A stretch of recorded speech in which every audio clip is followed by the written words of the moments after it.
knowledge can be done.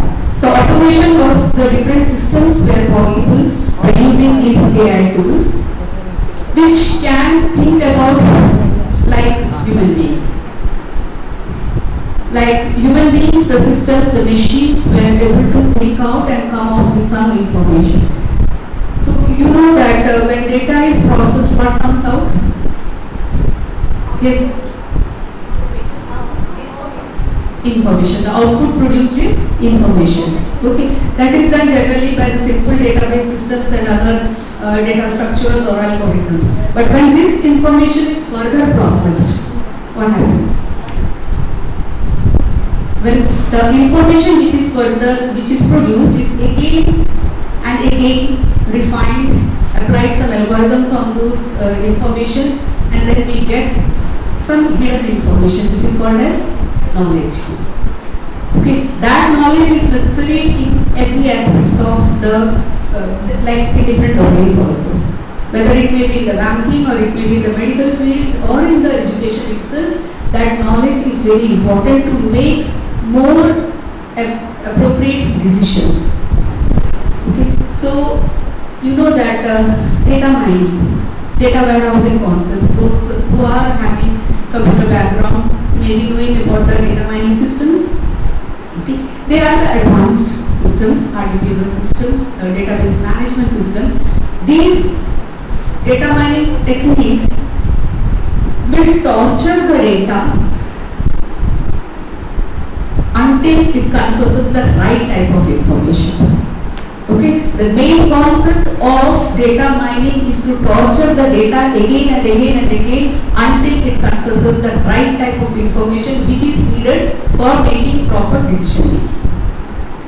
Okay, for all the decisions which are the strategic decisions which has to be carried out in the business or in the education field also, we need hidden information, hidden knowledge. That is possible only through advanced data mining techniques or advanced database management systems. So AI can be, it's not a single technique. It's a combination of various other techniques including data mining, export systems, then DBMS systems and other soft computing techniques. It's a combination, it's a fusion of many other technologies. And since it uses the advantages of different techniques, it will generate more informative insights, and we can get more informative insights from that databases, from the different huge amount of databases. We can get the information, and that information can be taken up for making the strategic decisions. So you can see from the figure that AI can be used for the automation systems, in robotics also to build up the robots, and it can assist in the virtual assistants are available. Various softwares are available which can be used for, that is recommendation systems also, and self-driving cars are there. So how AI systems work? AI systems work by learning. That is, before learning, it will analyze the data. Data is collected from multiple sources. Okay, for example, if you have to build a system, then for this institution itself, if you have to develop a huge database, which is called as the data warehouse. Okay, data warehouse is the collection of all the information, collection of data starting from an enterprise setup till date. All the historical and the current information of an enterprise is stored in the data warehouse. So data warehouse is a huge repository, and from that data warehouse, if you have to extract the information, you need advanced data mining techniques. Okay, so data warehouse, data will be, first data warehouse will be created. The data, the task relevant data, like for example, if you have to perform the research analysis. Okay, we have got the results of the students, we have got all the information related to the students' current semester or current session, and then we will be evaluating the result. A research analysis will be done, that how many students have passed in a particular subject, or in which subject the highest number of students have got less than 40 marks, like that. various insights can be taken up. So for performing result analysis, you need only the academic results of the student. You don't need because the data warehouse contains all the information related to the employees, related to the infrastructure, to the library, students, everything. But when we apply the technique, we take only the task relevant data. Like I said, if you have to perform result analysis, you will be taking only the academic results of the students. And then you will be applying the techniques on that to get the required information. Okay. So the data is collected, it is analyzed, exploratory EDA, that is called as exploratory data analytics. So the data is analyzed, found out that what are the processes which are carried out and which are useful for the techniques to be applied, for algorithms to be implemented. And then patterns will be generated, patterns will be evaluated further to get what? The knowledge. The knowledge which actually the data miners or the analysts need to make, again for the business people when we say, to make the strategic decisions like long-range planning to be done, long-term planning, short-term planning for the target, or to set the vision and mission of the organization, we need the information, the right type of knowledge. So we will be performing using some algorithms, step-by-step instructions are taken up, and then the data from the collected data from the huge amount of the data or the data warehouse will be generating out the hidden knowledge. And more we input the data, the more patterns will be generated, and when more patterns are generated, the more insightful knowledge will be outputted. Okay, which will be helpful in learning the system. So throughout this session, we will be seeing the landscape that how AI is helpful in different sectors like health, medical field, or the finance, banking, cyber security, and then will align those advantages towards the education, the personalized learning or the teaching learning process which will be carried out in the education, and as well as in the academic administration, how to use the tools well so that feedback can be taken up, lesson plan can be generated, personalized learning can be performed, okay, and feedback from both ends, from the teachers and from the students as well. And to set the rubrics for again the result analysis. Like we set the rubrics, if 60% and above, we are saying that first division, if 75% and above, it is honored. Likewise, you have to set the rubrics for various factors, for the class tests, for the practical exams, for the end semester exams, all we have to set the rubrics. And again, for other things like we are attaining the outcome attainment has been done or not, we are setting the rubrics. So rubrics can be set up. Cues and other research activities can also be done more smoothly and more efficiently by usage of the AI tools. But then with every the advantage or the advancement in the science field, it has got some risk also. You have to use the AI tools in a manner that you have to consider all the risk factors also. Okay? Because during the student result assessment or the teaching assessment, everything, if you are fully taking up the AI tool, you are blindly following the AI tool, you are not using your own context, you are not setting your context, you are not setting your constraints, it will give the result as it wants, not as per the user's requirement. So it is necessary to use the AI tools in such a way that it gives the right information according to the user's requirement. Okay, so the risk factors have to be considered while using the AI tools, and according to the changes, we have to adopt the AI tools. Okay, according to the environment, we have to use the AI tool. Not that we will decide that which AI tool and then we will be setting the environment. No.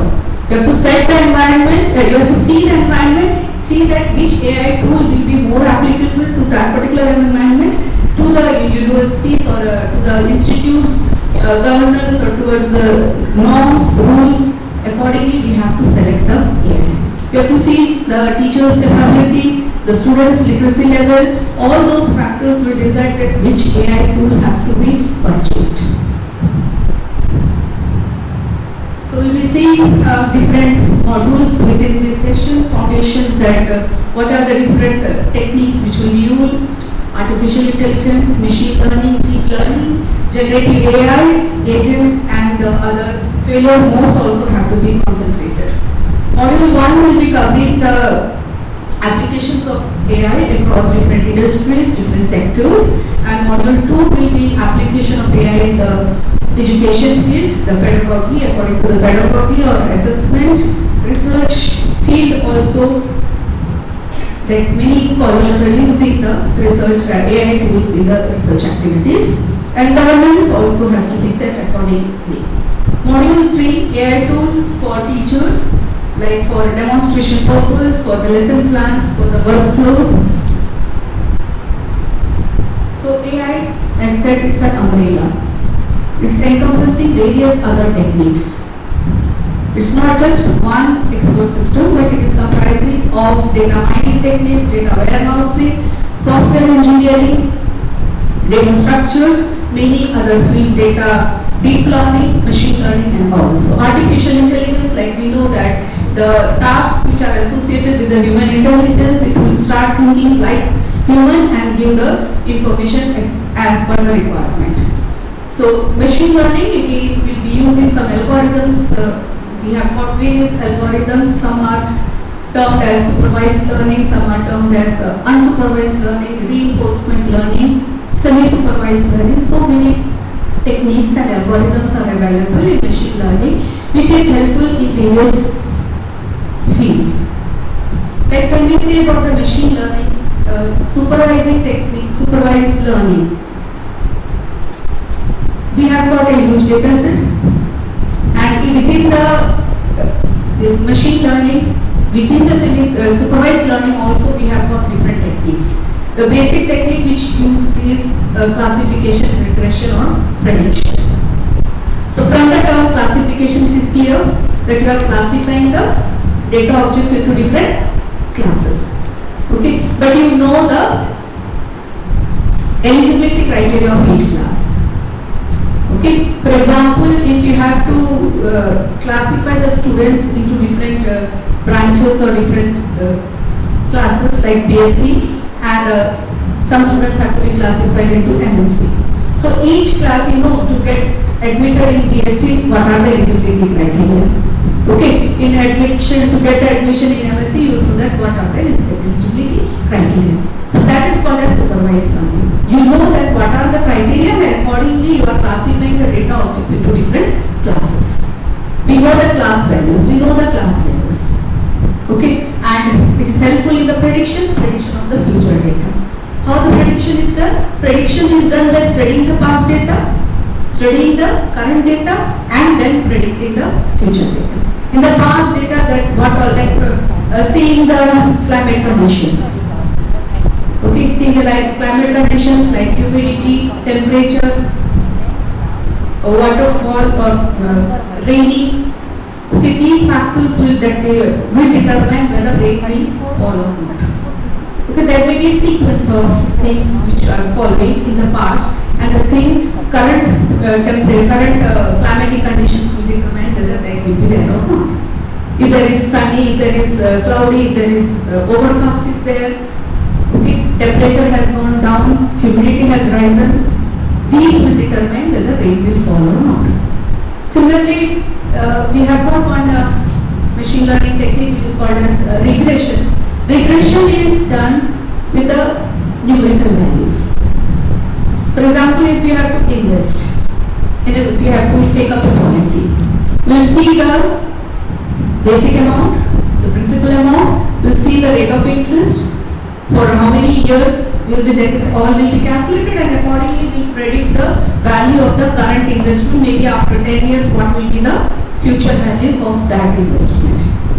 Okay, so these techniques will help in predicting the future value of the data object by studying the past values and the current value. And now we have got unsupervised learning. Supervised, I told you that classification. We are classifying the data objects into different classes according to some criteria. Now in the unsupervised learning, we have got one technique which is called as clustering. Can anybody tell what is clustering? What do you understand the simple term clustering? I'm not asking about the precise concept. Simple term clustering. Group of identical items.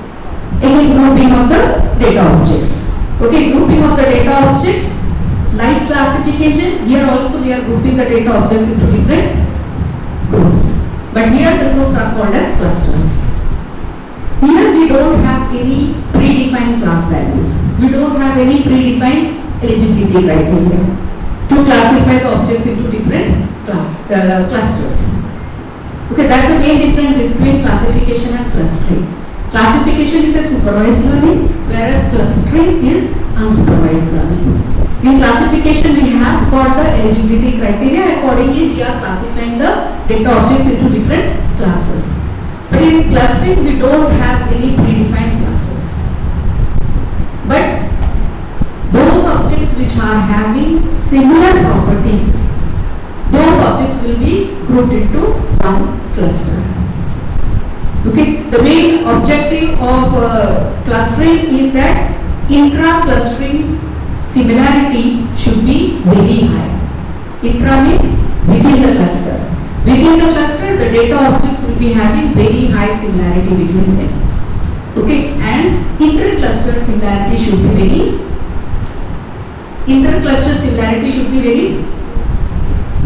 inter-cluster. I said that intra-cluster. Intra-cluster means within a cluster, data objects will be having very high similarity. Now I am saying inter-cluster similarity should be very low. Okay, objects of different clusters will be having very dissimilar properties between them. There will be very little similarity between the objects of different clusters. So likewise, we have got different techniques which will help in classifying the objects, which will help in finding the associations between the data objects. And I know each one of you may have used on-site, that is online shopping websites. Yes, almost all of you. Isn't it? Almost all of you may have used the online shopping websites. So when we select a particular product, what you see? What you see? Similar products. Similar products which the customers have purchased. Okay. Now here again we have got one technique within machine learning which is called as association rule binding technique. Okay. Association rule binding, which is in short form is ARM, which is used to analyze MBA. Now here MBA means market basket analysis. Okay, market basket analysis is done by seeing the past transactions, all the items which were purchased by the customers, all the items which were put in the basket. Okay, those items were studied and then seeing that what is the customer purchasing behavior. One aspect is that in here. Another aspect is to find out the associations between the different items. So that ARM is used in the online shopping websites. By seeing that in the past the customers have seen that which of the items are being purchased together by the customers. And that gives the recommendation that these are the products which are frequently purchased together along with the product which you are searching. Isn't it? Okay, so this is helpful not only in the retail market, it is helpful in the healthcare also. Those symptoms which are associated with each other, or there is the association between the symptom and the disease helps in predicting that the patient may have heart attack, may have got some other disease. depending upon the different values. Like the prediction whether the patient is having COVID-19, is infected by COVID-19, by seeing the past values of maybe the breathing issues, the fever, the throat infection, the other factors. So the association between symptoms and the disease can also be done by using this technique. So it is helpful in many ways, like in the fraud detection also. If through a credit card, unusual purchasing behavior is seen, the past data is seen, and suddenly there is a very high purchasing has been done through one credit card, then it can be assumed that some fraud has been done. So analysis will be performed to see whether it is a fraud or whether it is not a fraud. So likewise, many applications are there using the data mining technique, which is incorporated in the AI tools. Clear? So then deep learning again, it is using the multi-layered neural network approach. For again, the main concept, everything is to provide the actual knowledge which the user wants. Generative AI. Generative AI is using the AI tool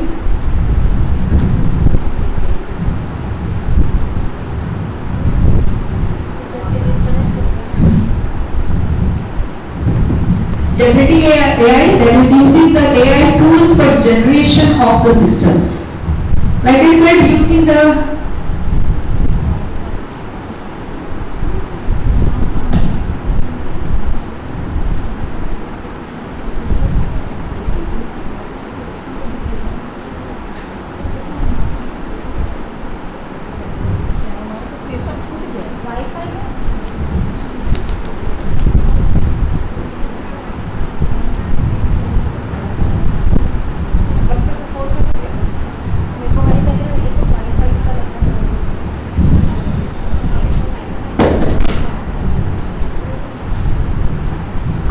generative AI, we have got some agents also. What are agents? Computer science people. What are agents? Yes? What are they? Or what is it? AI agent. Or simply agent. What is it? What it is? It's a hardware? Then what it is? Yes? What it is, ma'am? Used for it, something is the purpose. So, but what it is? Is it a hardware? Then what it is? Software again. Okay, it's a software. Okay, so agents are used.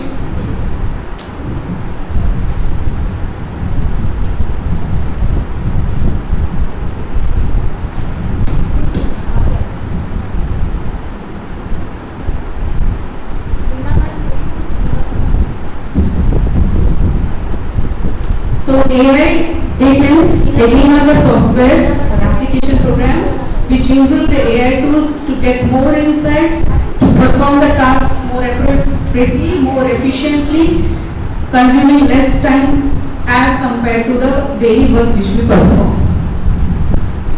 So modern generative AI interaction will be working according to the context. Don't give the command, don't just use the AI tool. Whatever AI tool is available to you, don't ask the questions directly. You consider that what actually you want. Okay, you set the constraints, you set the boundaries, okay, and what actually you want to do, you give the clear definition. Just ये भी बोलना है कि मुझे एक binary search tree का एक lecture तैयार करके दो. You have to specify that if you have to develop a lesson or a 40-minute or 50 minutes of lecture, you indicate that to whom you are giving the lecture. To whether BSc first year students, BSc second year students, according to their level of understanding, you have to specify it. Whether you are going to teach MSc students, whether you are going to teach BSc students, you have to specify that, prepare a lecture for MSc students of 50 minutes. Okay, covering these all topics, you have to specify. Okay, so if you are using the AI tool, you have to provide the context, you have to give the proper instruction, and then you have to see the various conversation history backwards also to see that in what proper way you can give the command. Let's represent that input is converted into tokens, machine readable representations. You all know about that, that whatever instruction we are giving, maybe using the programming language or maybe using simple English language, instructions are provided, it is converted to machine language into the binary form, and then again there is some translators may be there, some compilers, some interpreters, assemblers may be there who will be acting as the translators, who will be converting your instruction into the machine readable instruction and giving you the output as per your language. Okay, whether the programming language or whether simple English language. So infer a trained model using the AI algorithms or deep learning algorithms, machine learning algorithms, predictions may be done, assumptions may be found out, associations between the data objects can be done, grouping the objects can be done according to your need. So for like I said, the regression is there, some statistical formula also may be used. Augment tools or retrieval or databases may be there. To the amount of information, as you increase the data, learning becomes more easier. Okay, more appropriate, the machine will be able to infer the information rightly. So you give as much data as possible from multiple sources and that is that in the data mining technique when we apply. When we are collecting the data, all the historical as well as the present data is stored in the data warehouse. Okay, data warehouse is a huge repository. Data warehouse will be containing all the historical and current information of the entire enterprise.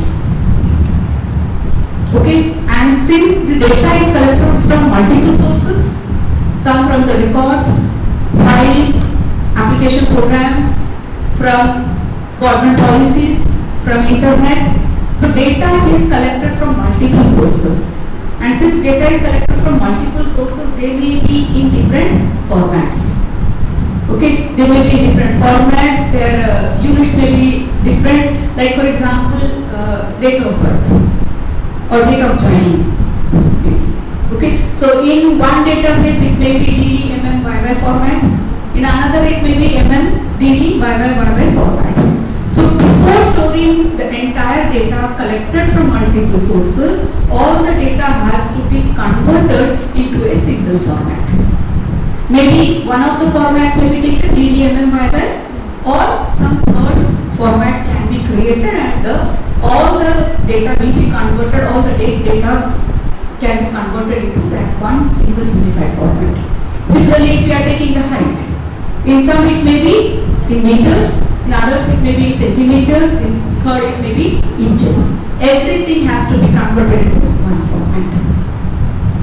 Is it clear? So all the data before storing in the data warehouse has to be converted into unified format, and then only data mining techniques or deep learning techniques or machine learning algorithms, when applied on the correct data, it will give you the right information. So like said, before storing, one part is that you have to convert it into a unified format. This is called one of the pre-processing techniques. We have got various pre-processing techniques. Before storing the data in the data warehouse, the data has to be pre-processed. Since it has been collected from various sources, it is converted into a unified format. That is called as transformation. Another is that cleaning. Data collected from multiple sources may be noisy data. Noisy data means? Yes, noisy data means? Data not connected with each other. Somewhere here and there. Maybe if I say 5, 6, 7, one maybe 15. That is called as integration of the data. Okay, the data have to be integrated. One is data transformation, another is data integration. Related data have to be integrated together. But we have to clean the noisy data. What do you understand by noisy data? Yes? What? How you define unwanted? Unwanted means what? Which is not relevant to our task. The irrelevant data. Okay, so remove the irrelevant data. Okay, that is one more technique, that you have to remove all the irrelevant data. What else? Noisy data means. What do you understand by noisy data is? Repetitive. Okay, duplication. Duplication has to be removed.